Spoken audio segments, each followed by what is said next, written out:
بھائی جان پہلی بات تو میں الیکشن کمیشن آف پاکستان کو دل کی اتھا گہرائیوں سے مبارکباد دینا چاہتا ہوں. ان کی مستقل مزاجی سے، جس مستقل مزاجی سے انہوں نے بلے کا پیچھا کیا ہے. اور میں الیکشن کمیشن سے کہنا چاہوں گا کہ اگر سپریم کورٹ میں پی ٹی آئی کے حق میں فیصلہ آ گیا تو آپ عالمی عدالت انصاف میں ضرور جائیے گا. اگر وہاں سے بھی ان کے حق میں آ گیا تو اڈیالہ چلے جائیے گا. عمران خان کو کہہ دیجیے گا یار واپس کر دے بلہ، مہربانی تیری، بس ہو گیا، ہم تو بھاگ بھاگ کے تھک گئے ہیں. تو دوسری بات یہ ہے کہ مجھے لگ رہا ہے کہ مل جائے گا، کیونکہ اس وقت مجھے نہیں لگ رہا کہ نہ ملنے کا کوئی چانس ہے، مل جائے گا. اور تیسری بات ہے بلے اگر نہ ملا تو تحریک انصاف کے لیے پہلا سیریس دھچکا ہوگا، بہت بڑا ڈنٹ ہوگا الیکشن کے حوالے سے.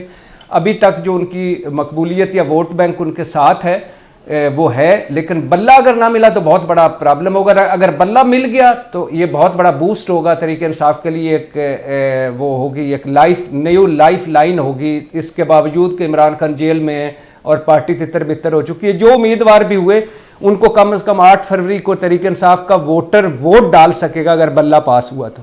بٹی صاحب شروع ہو گیا. آج بڑی سی بات عامر بھائی نے نا انٹلیکچوئل ڈسکورس 2 لائنیں بڑی پسند آئی. ایک تو انہوں نے کہا تطہیر کا عمل شروع ہو گیا، واہ قرآن کی لفظ ہے یہ، تطہیر آئے تطہیر بھی ہے اس کے اوپر.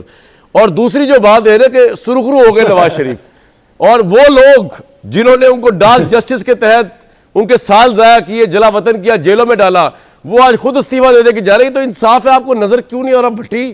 اور لینس اتار کے چیک کرو، غصہ چڑھ رہا ہے مجھے آپ پہ. میں اگر تو یعنی عامر بھائی میرے بھائی ہیں، ان کی رائے کا احترام، لیکن جو تطہیر کا عمل ہے نا، کاش یہ مکمل ہو جائے. تطہیر کا عمل 3 ججز تک نہیں ہے، اس کے بعد بھی ہے. اور اس کے میں تو چاہتا ہوں وہ مکمل ہو تاکہ مکمل سپریم کورٹ کو ایک مرتبہ وہ اگر تطہیر ڈیٹول سے دھو کے تو ایک مرتبہ سارے سے، تاکہ پھر سے سپریم کورٹ وہ آئے جس پہ سارے متفق ہوں. دوسری بات یہ ہے سپریم کورٹ سے کہا تھا کہ آپ ہماری تحقیقات کریں. سپریم کورٹ سے کامران بھائی کس نے کہا تھا کہ آپ تحقیقات کریں؟ نواز شریف صاحب نے کس نے کہا تھا ہمیں کہ ہمیں میرے پاس سڑک پہ کیوں ہو؟ کس نے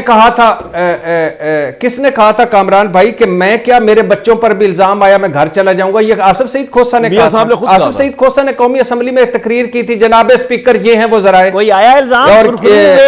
اصل میں نواز شریف صاحب، شہباز شریف صاحب، زرداری صاحب یہ سرخرو نہیں ہوئے، یہ مدعی پیچھے ہٹ گیا ہے.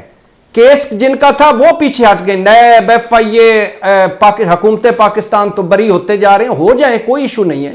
لیکن پیناما لیکس نہ اعجاز الاحسن لائے تھے، نہ کھوسہ لائے تھے، نہ جناب اسپیکر اعجاز الاحسن نے لکھ کے دی تھی، نہ کھوسہ صاحب نے لکھ کے دی تھی. نہ قطری خات اعجاز الاحسن لائے تھے، نہ کھوسہ صاحب لائے تھے. نہ کیلبری فاؤنڈ اعجاز الاحسن لائے تھے، نہ کھوسہ صاحب لائے تھے. نہ ٹرسٹ ڈیڈ اعجاز الاحسن لائے تھے، نہ کھوسہ صاحب لائے تھے. بولے تھے نہ انہوں نے بولے تھے. نہ گلا رہی نہ ڈالتا رہی ہیں. ہاں یہ ٹھیک کہہ رہے، یہ میرا بھائی ٹھیک کہہ رہا ہے، یہ میرا بھائی ٹھیک کہہ رہا ہے. ہن وہ نہیں رہنی اور رہنی ہے بھی نہیں، یہ بھی ذہن نہیں رکھنا، یہ بھی نہیں رہنی. تطہیر زندہ باد. میری جان تطہیر کو قابو میں رکھنا. تطہیر بڑھتی جا رہی ہے، اس تطہیر کو اب روکنا مشکل ہو جائے گا. تطہیر زندہ باد چاہیے، پاکستان زندہ باد، تطہیر زندہ باد. جو لٹ مار کی ہے وہ پیسہ واپس پاکستان میں لانا چاہیے. جو جھوٹ بولے ہیں، جو یو ٹرن لیے ہیں، وہ قوم بریک لوں گا جس میں میں بریک لوں گا. Very good break.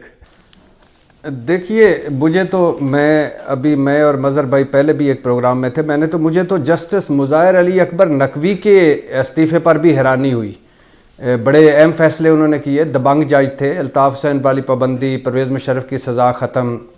ان کے خلاف 10 شکایتیں تھیں، اثاثے، ذرائع آمدن سے زیادہ، آڈیو بھی آئی، گھر، پلاٹس. لیکن مجھے توقع نہیں تھی وہ استعفیٰ دے دیں گے. اور ان کے جب لوگوں سے، قریبی ذرائع سے، فیملی سے بات ہوتی تھی، وہ کہتے تھے سب غلط ہے اور یہ انتقامی کارروائیاں ہیں. اور پھر وہ اچانک استعفیٰ دے گئے. اس سے یہی ایک تاثر ابھرا کہ شاید وہ فیس نہیں کر پا رہے تھے یا الزامات. جسٹس اعجاز الحسن نے استعفیٰ کیوں دیا؟ لیکن جسٹس اعجاز الاحسن کا صاحب کا تو حیرت انگیز ہے، حیران کن ہے. جیسے آپ نے کہا ہے کہ وہ اب 10 مہینے بعد وہ چیف جسٹس بننا تھا انہوں نے. اب اس میں بہت ساری کی جا سکتی ہیں باتیں کی جا سکتی ہیں کہ ان پر کوئی پریشر تھا, ان کے خلاف کوئی ریفرنس آ رہا تھا, کچھ ایسا تھا ریفرنس تو آ رہا تھا بھٹی صاحب, یہ تو میں آپ کو بسوخ سے بتا رہا ہوں, ریفرنس تو آ رہا تھا. جی کچھ ایسا تھا, حالات ایسے تھے, مستعفی ہو گئے. اور ایک یہ بھی ہے کہ مظاہر علی اکبر نقوی پر اختلافات تھے چیف جسٹس یا سپریم جوڈیشل کونسل سے, تو اس وجہ سے بھی ایک استعفے کی وجہ بنی ہو.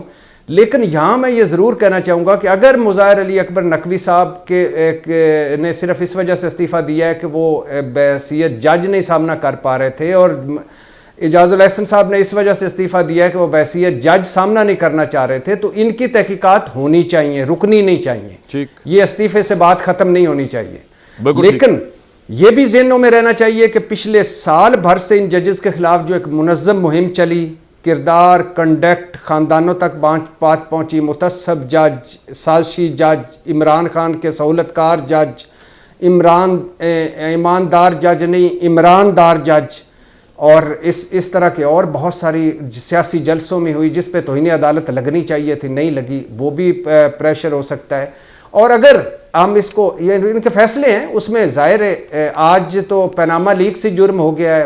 پیناما لیکس کے میرا خیال سے کچھ میں آپ سے اگلے راؤنڈ میں پوچھوں گا کہ نواز شریف صاحب کتنے خوش ہوں گے آج اس فیصلے سے. یہ آپ کا پوائنٹ آ گیا, آپ بھی سمجھنے کی کوشش کر رہے ہیں, لیکن بھٹی صاحب صرف تھوڑا سا اس میں آپ سے حد درجے وہ ادب کے ساتھ اختلاف یہ کروں گا کہ جس وقت عمران خان کے حوالے سے ان پہ دباؤ ڈالا جا رہا تھا اس وقت تو ریزائن کیا نہیں, تو آج ریزائن کرنے کی وجہ سمجھ نہیں آ رہی.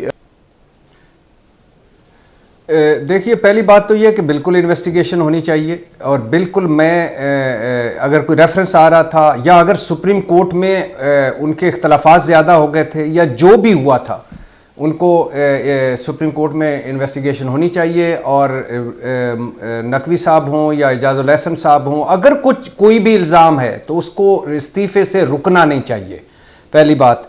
دوسری بات یہ ہے کہ اگر تو میاں محمد نواز شریف صاحب میرے محبوب قائد کیا روحانی قوتوں کو سامنے لانا چاہتے ہیں, تو بالکل وہ پہنچے ہوئے بزرگ ہو گئے ہیں کہ جن کا نام لیا تھا سارے فارغ ہوتے جا رہے ہیں.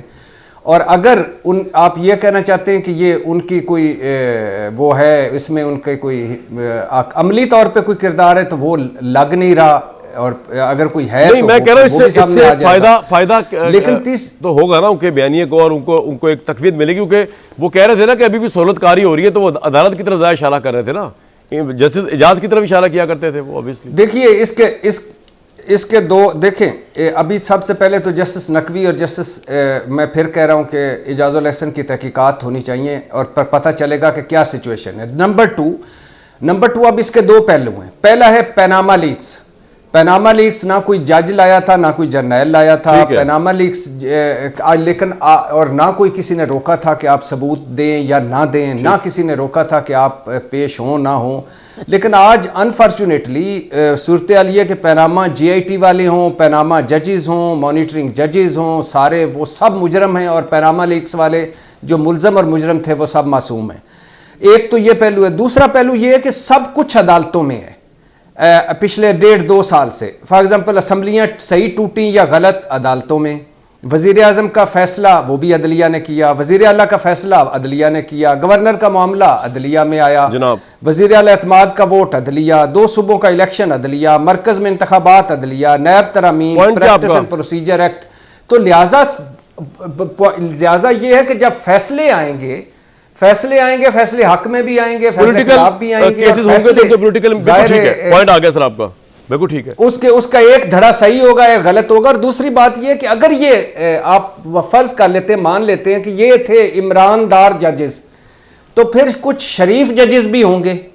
اس کا مطلب ہے کچھ شریف ججز بھی خیر سے ہوں گے. ان شریف ججز کا بھی کرنا چاہیے کہ یہ ایک عمراندار جج تھے, دوسرے شریف جج تھے.